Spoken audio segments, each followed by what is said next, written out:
नूर फातिमा भी ठहर जाए, पहले जरा बात सुन ले अब आप, उसके बाद फिर क्वेश्चन कीजिएगा, क्योंकि सारी चीजों के जवाब इसके अंदर मौजूद हैं। अच्छा जी, अब आपने टॉपिक सेगमेंटेशन से क्या मुराद है? टॉपिक सेगमेंटेशन से मुराद ये है कि topic is first broken down into headings.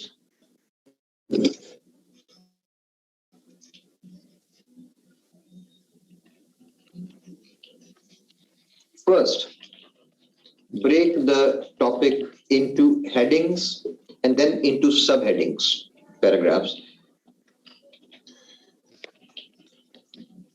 और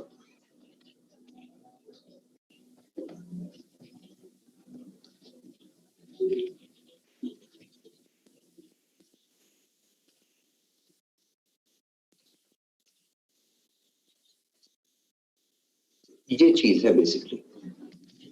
First, break the topic into headings and then into subheadings. Subheadings paragraphs होते हैं।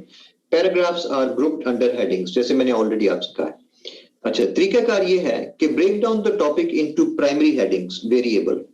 मैं वेरिएबल इसलिए कह रहा हूं कि हमने ऊपर कहा था फिक्स्ड, वेरिएबल इसलिए कह रहे हैं कि यहां पे हमने कहा था तरह हमारे पास दो तरह की हेडिंग्स आ गई, एक फिक्स्ड हेडिंग्स और एक वेरिएबल हेडिंग्स। वेरिएबल हेडिंग्स को हम प्राइमरी हेडिंग्स कहेंगे according to the keywords of the essay topic and their correlation with each other. आप सिर्फ लास्ट जो है उसके ऊपर फोकस करें। Break down the topic into primary headings according to the keywords of the essay topic and their correlation with each other। और इन चीजों का आपस में कोरिलेशन क्या है? अब सवाल ये पैदा होता है, अक्सर स्टूडेंट्स इस बात पे हैरान होते हैं कि एसे के अंदर हेडिंग्स कहाँ से आती हैं। एसे के अंदर हेडिंग्स आती हैं जब आप उसका जो टॉपिक है उसी टॉपिक के कीवर्ड्स को पकड़ के हम हेडिंग्स बना लेते हैं और फिर उन हेडिंग्स के नीचे हम पैराग्राफ्स जो हैं सब हेडिंग्स उनको अरेंज करते हैं। तो सबसे पहले हमने जो टॉपिक है उसके कीवर्ड्स को फाइंड आउट करेंगे और फिर उन कीवर्ड्स की हेडिंग्स बनाएंगे और फिर उन कीवर्ड्स की आपस में कोरिलेशन क्या है। Each and every word of the essay title or topic should be taken into consideration। इसके अंदर काफी प्रॉब्लम पेश आती है। काफी सारे स्टूडेंट्स का मसला ये पेश आ रहा है कि वो जो टॉपिक है एसे का वो पूरी तरह से उसको कॉम्प्रिहेंड नहीं करते और सिर्फ उसमें से चंद अपनी मर्जी के वर्ड्स को लेके तो बस दौड़ लगा देते हैं, जिस वजह से फेलियर बहुत हाई आ रही है। फॉर एग्जाम्पल, ये 2020 का पेपर है और इसके अंदर जो चीज गौर करने वाली है वो ये है कि फॉर एग्जाम्पल टॉपिक नंबर 3 देखें कि Pakistan and the future of Kashmir cause.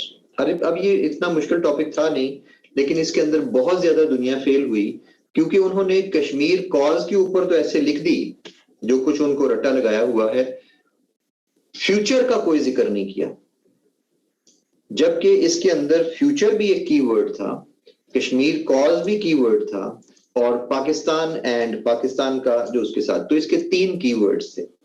यानी कश्मीर कॉज मेंशन करें, फिर देखें फ्यूचर क्या है कश्मीर कॉज का और फिर देखें कि पाकिस्तान का उस फ्यूचर के साथ क्या ताल्लुक है।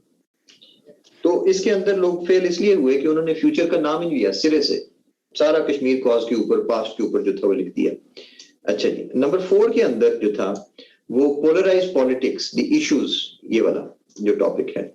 अब इसके अंदर भी स्टूडेंट्स ने देखा कि डेमोक्रेसी इन पाकिस्तान आ गया, तो उन्होंने सिंपली डेमोक्रेसी इन पाकिस्तान के ऊपर जो थी वो ऐसे लिखनी स्टार्ट कर दी, या इश्यूज एंड चैलेंजेस क्या हैं डेमोक्रेसी इन पाकिस्तान इसके ऊपर, जबकि सारा स्टैंड गलत है।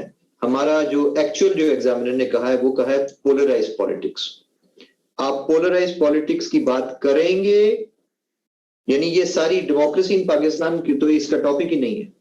इसका टॉपिक है कि हमारे यहाँ असल मसला पोलराइज पॉलिटिक्स का है कि लोग इतने ज्यादा पोलराइज्ड हैं, इतने ज्यादा एक दूसरे के खिलाफ हैं कि वो डेमोक्रेसी तो लगती ही नहीं। डेमोक्रेसी तो ये होती है कि आपको बात करने का हक है तो दूसरे शख्स को भी बात करने का हक मौजूद है। तो इस तरीके से पहले पोलराइज पॉलिटिक्स को डिफाइन करेंगे, फिर देखेंगे कि ये डेमोक्रेसी को किस तरीके से चैलेंज कर रहा है ये कॉन्सेप्ट, और किस तरह से ये इश्यूज डेमोक्रेसी के लिए कि लोग एक दूसरे को टॉलरेट करने को तैयार नहीं, जबकि टॉलरेंस जो है वो डेमोक्रेसी की बुनियाद है। ये था टॉपिक। सबसे ज्यादा प्रॉब्लम पेश आई टॉपिक नंबर 7 में, जिसके अंदर लोगों ने बहुत ज्यादा गलती की, promoting tourism in Pakistan, opportunities and challenges. जिसको देखा उसने जनाब जो है वो टॉपिक लिखा हुआ है किसके ऊपर, tourism in Pakistan, tourism in Pakistan. और यार टूरिज्म पे नहीं थी ऐसे, ये थी टूरिज्म को प्रमोट करने के ऊपर। इसके ऊपर लोगों ने गौर ही नहीं किया। मुझे नहीं समझ आती पहले वर्ड्स ऐसे टॉपिक के लोग क्यों ओवरलुक कर देते हैं, वो अपनी मर्जी का पढ़ते हैं उसमें से। ये मेजर गलती है, मैं आपको बता रहा हूं। फेल होने से बचने के लिए लाजमी है कि ऐसे का पूरा टॉपिक एड्रेस करें। हाँ उसने डेकोरेशन के लिए एग्जामिनर ने वर्ड्स नहीं लगाए हुए। असल मसला प्रोमोटिंग का है, असल मसला टूरिज्म इन पाकिस्तान का नहीं है। इसको प्रमोट कैसे करना है, असल इशू ये है, असल चैलेंज इसको पेश आ रहे हैं। टूरिज्म इन पाकिस्तान तो अपने आप जो है वो चल रही है बगैर प्रमोट किए हुए भी। तो इस तरीके से ये जरा ख्याल रखें इसको कि जैसे IMF बेल आउट्स हैं, रोड टू स्टेबिलिटी और रेसिपी फॉर डिजास्टर, तो IMF बेल आउट की बात हो रही है। अब आप यहाँ पे वर्ल्ड बैंक का जिक्र नहीं कर सकते, या आप ये नहीं कह सकते कि जो फॉरेन डेट है जो पाकिस्तान के ऊपर, नहीं, खास तौर पे IMF हमें जो बेल आउट पैकेजेस देता है उसकी बात हम कर रहे हैं। जी स्टूडेंट समझ आई है कोई कि टॉपिक के सारे वर्ड्स जो हैं उनको एड्रेस करना लाजमी है। अगर आप सारे वर्ड्स को एड्रेस नहीं करते तो you are bound to make huge mistakes, very very big mistakes in your essay. आप वो ऐसे लिख ही नहीं रहे, आप बस खामखा अपनी तरफ से जो आपका दिल कर रहा है उसको बस देख के, तो लोग ज्यादातर जो है वो ऐसे लिख रहे होते हैं। इसलिए each and every word of the essay title or topic should be taken into consideration. Use such language that the headings and subheadings become self-explanatory. आपने देखा होगा कि मैंने जब आपको हेडिंग्स दी हैं तो वो हेडिंग सब हेडिंग्स बहुत क्लियर थी, बहुत स्पेसिफिक थी, कि आपने एग्जैक्टली वही पैराग्राफ उसके ऊपर लिखा जो कि हमने लिखवाना था आपसे। अब अगर उसकी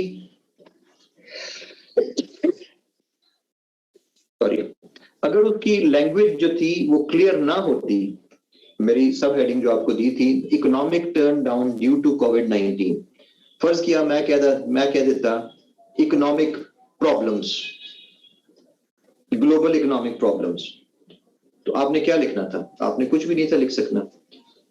हमने कॉज भी बताई और इफेक्ट भी बताया। कॉज क्या है? कोविड-19। इफेक्ट क्या है? Economic turn down. तो इस तरीके से आप जब भी हेडिंग सब हेडिंग बनाते हैं, इसको जरा कहीं पे अपने पास नोट कर लें, क्योंकि नेक्स्ट जब मैंने हेडिंग सब हेडिंग आपसे बनानी है, अगर किसी ने 1-2 वर्ड्स की हेडिंग दी तो इसका मतलब है कि आपने मेरी बात सुनी नहीं सिरे से। 1 या 2 लफ्ज की हेडिंग क्या होती है? लोग कहते हैं इकोनॉमिक प्रॉब्लम्स। क्या इकोनॉमिक प्रॉब्लम क्या है भाई? तो बात करो उसके ऊपर। आगे जब तुमने पैराग्राफ, कोई लिखता है जी पॉवर्टी, पॉवर्टी क्या? पॉवर्टी के ऊपर क्या पैराग्राफ लिखोगे? पॉवर्टी अच्छी थिंग है, अच्छी चीज है, बुरी चीज है? करप्शन, नेपोटिज्म, 1 वर्ड की कोई हेडिंग सब हेडिंग नहीं होती। Students, are you getting my point? मैंने आपको जब भी हेडिंग सब हेडिंग दी है 5, 6, 7 लफ्जों पे मुश्तमिल दी है, तो ये लाजमी काम है। ये जरा आइंदा आप जरा प्लीज इसका ख्याल रखिएगा।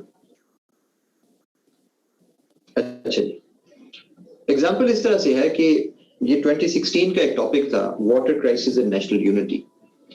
अब इस टॉपिक में आप देखें तो हमारे सामने नजर आ रहा है इसमें कि वाटर क्राइसिस एक टर्म है और नेशनल यूनिटी एक और टर्म है, 2 चीजें हैं।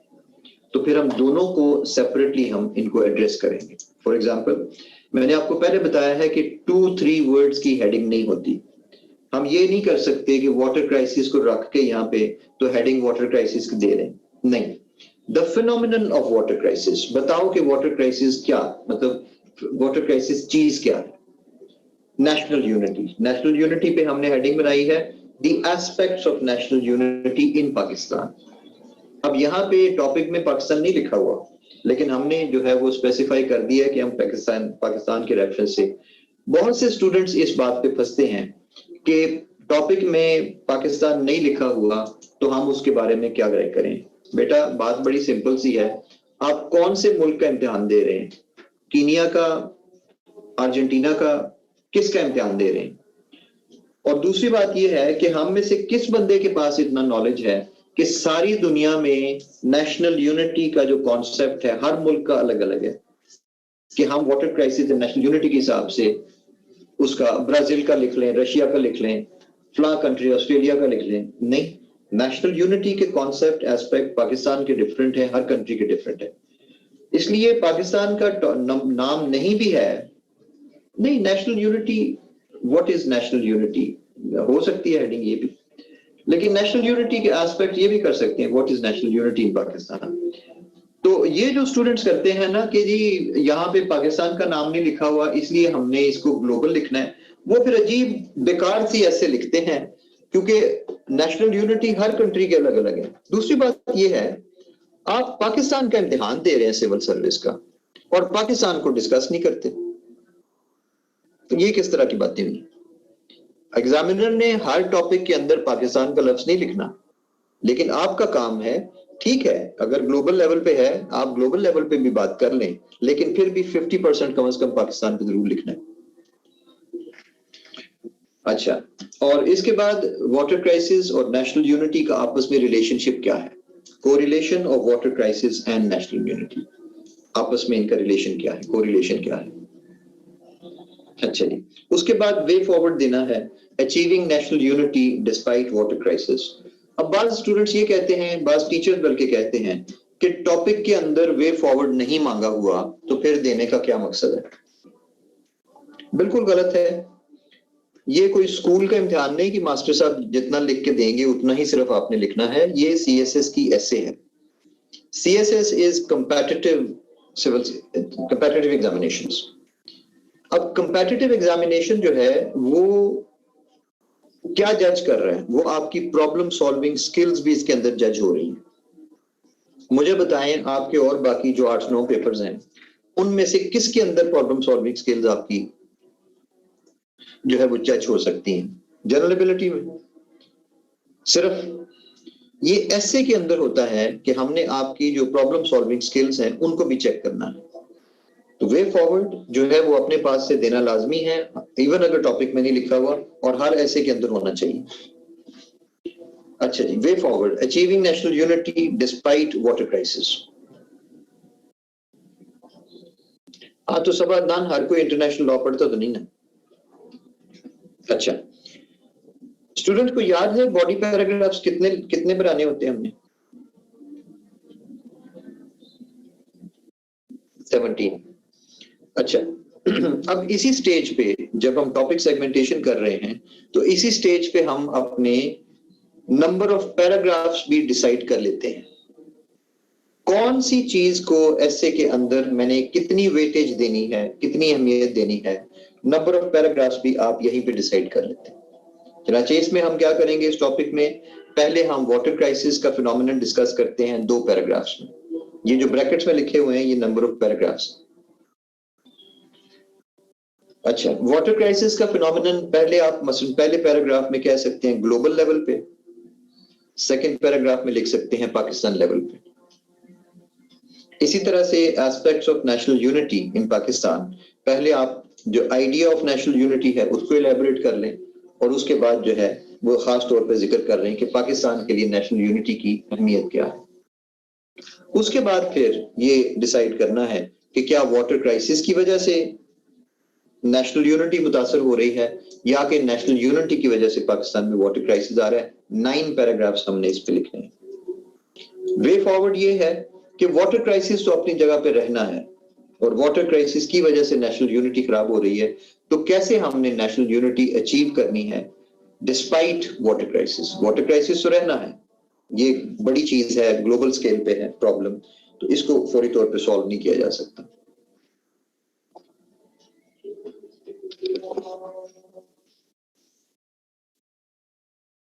जी स्टूडेंट, समझ आई कोई टॉपिक को ब्रेक डाउन? अभी अपने पास से सब कुछ करना है, इसके कुछ सेट रूल्स नहीं है, ये सब कुछ जो है वो अपने पास से करना होता है।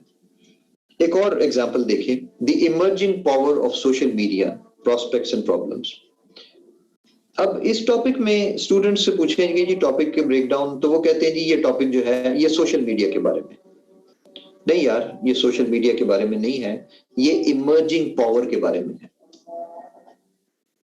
असल जो चीज है वो इमर्जिंग पावर है, आप इसको ओवरलुक नहीं कर सकते। प्रोस्पेक्ट्स एंड प्रॉब्लम, चनाची how social media is gaining power, सबसे पहले इस चीज को डिस्कस करें। फिर प्रोस्पेक्ट्स एंड प्रॉब्लम्स के प्रोस्पेक्ट्स क्या हैं, प्रॉब्लम्स क्या हैं, opportunities to utilise social media, 6 हम पैराग्राफ्स इस पे कर लेते हैं। Problems arising due to social media, 6 इस पे कर लेते हैं।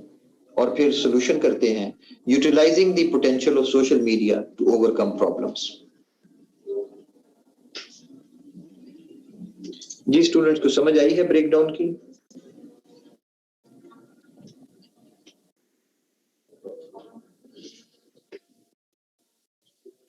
अब यहां पे बाद लोग सोशल मीडिया को का बैकग्राउंड देने में ही 8-8 पैराग्राफ लगा जाते हैं। What is social media, where it started? जी शाहिद अली खान सोशल मीडिया को डिफाइन करेंगे क्रंच पैराग्राफ में। जी नंबर ऑफ पैराग्राफ खुद ही डिसाइड करने हैं, और तो किसी ने नहीं करने। जरीन खुद ही डिसाइड करने हैं ना, ये कोई लिखे तो नहीं हुए, ये तो मैंने अपने पास से किए ना, यही स्किल आपने सीखनी है। बात स्टूडेंट इसी चीज में गलती कर जाते हैं, बैकग्राउंड सोशल मीडिया का, सोशल मीडिया कहां से शुरू हुआ, क्यों है, और उसके वो बैक वो 6-6 7-7 पैराग्राफ वहां लिख जाते हैं, वो नहीं। बस ठीक है, एग्जामिनर ने आपसे कहा है ना, एग्जामिनर को पता है सोशल मीडिया क्या है और इमर्जिंग पावर, इसकी यहां से अपनी बात स्टार्ट करें, ज्यादा बैकग्राउंड में न जाया करें।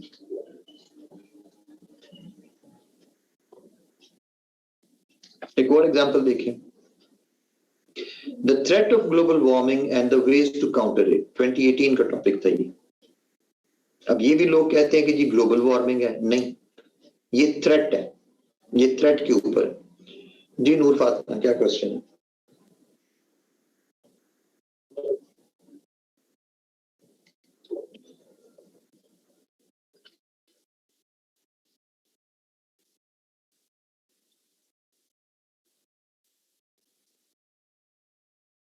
अब इसमें यह है कि ग्लोबल वार्मिंग कोई नेगेटिव चीज नहीं है। ग्लोबल वार्मिंग एक नेचुरल फिनोमिनन है, दुनिया जब से बनी है ग्लोबल वार्मिंग चल रही है। ग्लोबल वार्मिंग अगर ना होती तो दुनिया में और प्रॉब्लम्स हो जानी थी, मसलन आइस एज खत्म नहीं थी होनी, मुसलसल जो था वो दुनिया जमी रहनी थी। तो लेकिन ग्लोबल वार्मिंग के साथ प्रॉब्लम ये हुई है कि पिछले 100 साल में इसकी स्पीड बहुत बढ़ गई है। जो मसला जी मैंने कहा है ना, सोशल मीडिया पे स्टार्ट में एक पैराग्राफ लिख सकते हैं, जो क्रंच पैराग्राफ है उसके अंदर एक्चुअली यही लिखा जाएगा। अच्छा जी, तो how global warming has become a threat, global warming क्या है, ये जो क्रंच पैराग्राफ है उसमें डिफाइन हो जाएगा। अब डिफाइन करें ये थ्रेट क्यों है, क्लाइमेट चेंज हो रहा है, इसकी वजह से ह्यूमैनिटी के लिए थ्रेट बनी हुई है ये। उसके बाद अब चले जाएं, कॉजेज क्या है ग्लोबल वार्मिंग की, इसका इम्पैक्ट क्या है, इंक्रीज इन ग्लोबल वार्मिंग होने की वजह से उसके ऊपर इम्पैक्ट क्या है, और इसके बाद जो है आपने इसका वे फॉरवर्ड कि इसको खत्म कैसे करना है। How to mitigate the threat of global warming. Sakhawat Ali तुम्हारा कैमरा बार बार आ जाओ ऑन हो रहा है। सो हाउ टू मिटिगेट, तो हमने ग्लोबल वार्मिंग को खत्म नहीं करना, हमने वो जो उसको जो थ्रेट बन गया है उसको खत्म करना है। ठीक है स्टूडेंट्स, तो समझ आई है टॉपिक को ब्रेक डाउन कैसे करना।